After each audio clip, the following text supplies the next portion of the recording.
ساری دنیا مل کر ایک آدمی کو زندہ کرنا چاہے، ساری دنیا کے ڈاکٹرز اور ساری دنیا کے اطباء مل کر کے یہ فیصلہ کر لے کہ اس آدمی کو پیسے پر تول دیا جائے گا اور اس کے علاج کیا جائے گا، اس کی جان بچائی جائے گی، اس کی حفاظت کی جائے گی، اور اللہ اسے مارنا چاہے تو اسے کوئی بھی نہیں بچا سکتا۔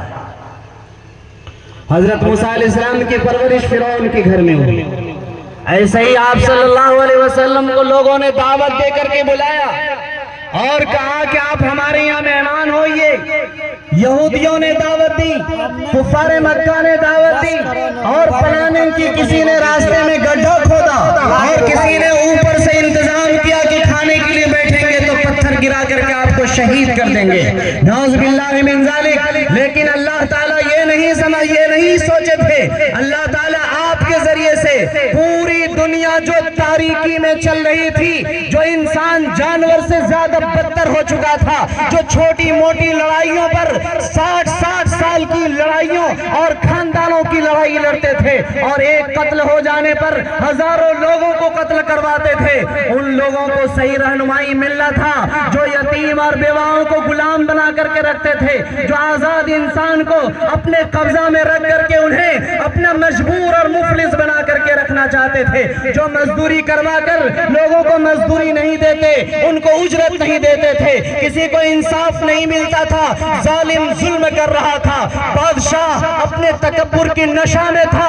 ایسے لوگوں کو صحیح انسان بنانے کے لیے، صحیح ہدایت کے لیے، صحیح راہ دکھانے کے لیے اللہ تبارک تعالیٰ نے روز اول سے ہی یہ فیصلہ کر لیا تھا کہ میں آخر میں ایک نبی کو بھیجنے کے لیے جا رہا ہوں جس کا نام محمد ہوگا اور اس کا جو مرتبہ ہے وہ رحمت للعالمین ہوگا۔ اللہ تبارک تعالیٰ نے فرمایا وَرَفَعْنَا لَكَ ذِكْرَكَ، اے محمد نبوت کی ذمہ داریوں میں سب سے بڑا کام توحید کی دعوت دوسروں تک پہنچانا ہوتا ہے۔ توحید کی دعوت دوسروں تک آپ پہنچائیے۔ جس وقت ساری دنیا تاریک ہو، جس وقت ساری دنیا آپ کے خون کا پیاسا ہو، جس وقت حق کو ٹھکرانے کے لیے سب بیٹھک کر چکا ہو اور یہ فیصلہ لے لیا ہو کہ اگر یہ ہمارے راستے میں آئے گا تو اسے ہم شہید کر دیں گے، اس کے دین کو ہم آگے نہیں بڑھنے دیں گے، ان کو ہم راستے سے ہٹائیں گے، لیکن شہنشاہ کونین رحمت للعالمین جناب محمد رسول اللہ صلی اللہ علیہ وسلم نے اپنے کام سے کبھی پیچھے نہیں ہٹا۔ جس وقت ابو طالب نے آ کر کے کہا تھا میرا بھتیجا اب سارے کفار ایک ہو چکے ہیں، وہ کہتے ہیں کہ اگر تم محمد کا ساتھ دو گے تو تمہارا بھی برا انجام ہوگا، اے بھتیجا میرے کندھے کے اوپر اتنا ہی بوجھ دو جتنا میں برداشت کر سکوں۔ آپ آنسو بہا رہے ہیں، سوچ میں پڑے ہوئے ہیں۔ اللہ تعالیٰ نے جبرائیل امین کو بھیج دیا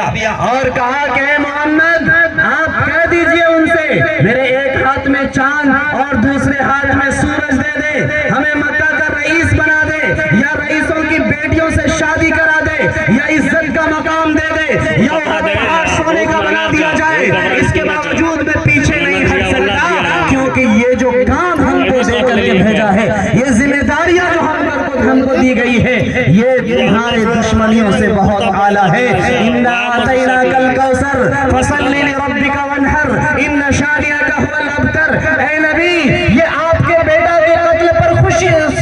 آپ کے بیٹا کے مرنے پر خوشیاں منا رہے ہیں، یہ آپ کے پیچھے ہٹنے پر خوشیاں منا رہے ہیں، اور یہ آپ کے راستے کو روکنا چاہتے ہیں۔ آپ کا دشمن آپ کا پیچھا کر رہا ہے، ہر اعتبار سے آپ کا سر قلم کرنے کے لیے اپنا راستہ ہموار کر چکا ہے۔ اِنَّا أَعْطَيْنَاكَ الْكَوْثَرَ، اے نبی آپ کو پیچھے نہیں دیکھنا ہے، آپ کو اللہ نے کوثر عطا فرمایا ہے۔ کوثر کس چیز کا نام ہے؟ دنیا کے اندر جو خوبیاں ہیں، دنیا کے اندر جو اچھائیاں ہیں، دنیا کے اندر جو نعمتیں ہیں، دنیا کے اندر جو بھلائیاں ہیں، وہ تمام کے تمام نعمتیں حضور اکرم صلی اللہ علیہ وسلم کے سب کے طفیل میں ملا ہے۔ ساری دنیا ہمیشہ سے اسلام کے پیچھے پڑی رہی ہے اور رسول اکرم صلی اللہ علیہ وسلم کے خلاف پروپیگنڈا بھی کیا ہے۔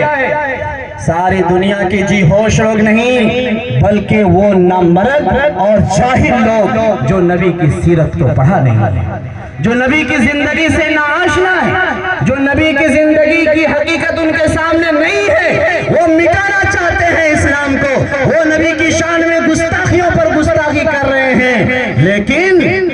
کچھ بات ہے کہ ہستی مٹتی نہیں ہماری،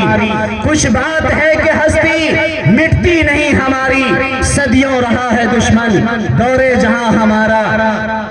یونان و مصر و روما سب مٹ گئے جہاں میں، اب تک مگر ہے باقی نام و نشاں ہمارا، باطل سے دبنے والے اے آسماں نہیں ہم 100 بار کر چکا ہے تو امتحان ہمارا، توحید کی امانت سینوں میں ہے ہمارے، آسان نہیں مٹانا نام و نشاں ہمارا، ہمارے نام و نشان کو کوئی مٹا نہیں سکتا ہے، کیونکہ یہ دین قیامت تک کے لیے آیا ہے۔ میرے بھائیوں، آج جو لوگ کچھ لوگ جو آج یہ کام کر رہے ہیں، ان سے میں یہ کہہ جانا چاہتا ہوں، یہی ہندوستان کی سرزمین ہے جس پر مسلمانوں نے 800 سال تک حکومت کی ہے۔ یہ 800 سال کی دور تاریخ کی دور میں کسی مندر کو توڑا نہیں گیا، کسی ہندو بھائی کو یا کسی دوسرے بھائی پر لپڑ نہیں مارا گیا، ان کے گھر کو جلایا نہیں گیا، ان کے ساتھ لنچنگ نہیں ہوئی، ان کو تباہ نہیں کیا گیا، ان کے گھر کو اجاڑا نہیں گیا، اس کے بستی کو خالی نہیں کرایا گیا، لیکن یہ 10-11 سال کی حکومت نے پورے ہندوستان کے اندر وہ افراتفری کا ماحول پیدا کر دیا ہے کہ ایسا لگتا ہے کہ اب جینے کے قابل نہیں ہے۔ میرے بھائیوں،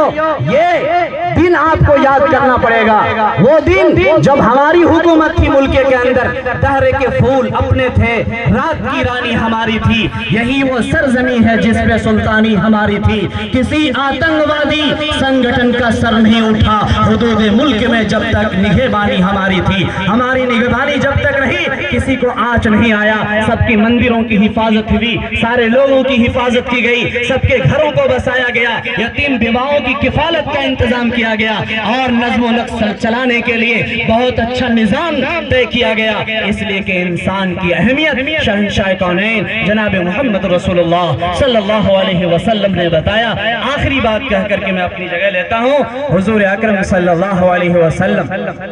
کی جو ذات اور شخصیت ہے، The 100 ایک کتاب لکھی گئی جس میں ملک کے 100 نامور اور عظیم صفات اور خوبیوں والے ناموں کا تذکرہ کیا گیا، اس میں سے سب سے پہلا نام ڈاکٹر مائیکل مارک نے سب سے پہلا نام